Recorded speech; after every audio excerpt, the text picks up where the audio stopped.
കുടുംബത്തിന്റെ നെടുന്തൂണായിരുന്നു ബിന്ദു. അപ്രതീക്ഷിത വിയോഗത്തിൽ കുടുംബത്തിന് താങ്ങാനാകുന്നില്ല. നട്ടലിന് പരിക്കേറ്റ മകൾ നവമിയുടെ ചികിത്സയ്ക്കായാണ് ബിന്ദുവും കുടുംബവും കോട്ടയം മെഡിക്കൽ കോളേജിലേക്ക് പോയത്. ബിന്ദുവിന്റെ മൃതദേഹം നാളെ വീട്ടുവളപ്പിൽ സംസ്കരിക്കും.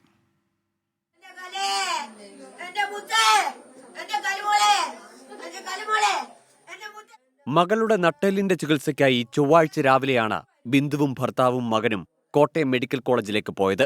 ചികിത്സയ്ക്കായി പോകുമ്പോൾ ഒരാഴ്ച കഴിഞ്ഞ് മടങ്ങി വരാമെന്ന ഉറപ്പു പറഞ്ഞാണ് ബിന്ദു ഉമ്മാകുന്നിൽ നിന്ന് പോയത്. പ്രായമായ അമ്മയുടെയും രോഗിയായ മകളുടെയും ഭർത്താവിന്റെയും ഏക ആശ്രയം. എൻ്റെ കുഞ്ഞുങ്ങളെ പഠിപ്പിച്ച അവള് തന്നെ, ഞാനല്ല, ഞാനൊന്നുമല്ല, 2 പിള്ളേരെ പഠിപ്പിച്ചതാ. എനിക്കതേ പറയാനുള്ളൂ. ഉമ്മാകുന്നിലേക്ക് ഇനി ബിന്ദു തിരിച്ചെത്തില്ലെന്ന് വിശ്വസിക്കാനാകുന്നില്ല പ്രിയപ്പെട്ടവർക്ക്. ഇങ്ങനെ അപകട ന്യൂസ് വഴി ചെന്ന് പറഞ്ഞെങ്കിലും നമ്മുടെ ബിന്ദു ഇതിലുണ്ടെന്ന് അറിഞ്ഞില്ല. നമുക്ക് താങ്ങാൻ പറ്റുന്നില്ല. ബിന്ദുവിന്റെ ഇത് ഇപ്പോഴും വിശ്വസിക്കാൻ പറ്റുന്നില്ല. തലയോലപ്പറമ്പിലെ തുണിക്കടയിലായിരുന്നു ബിന്ദു ജോലി ചെയ്തിരുന്നത്. പറഞ്ഞിരുന്നു. ചൊവ്വാഴ്ച അഡ്മിറ്റ് ആയത്. ഞങ്ങൾ വിളിച്ചിട്ട് 3 ആഴ്ച കഴിയുമ്പോൾ ഓപ്പറേഷൻ ആണെന്ന് പറഞ്ഞു കൊച്ചിന്റെ.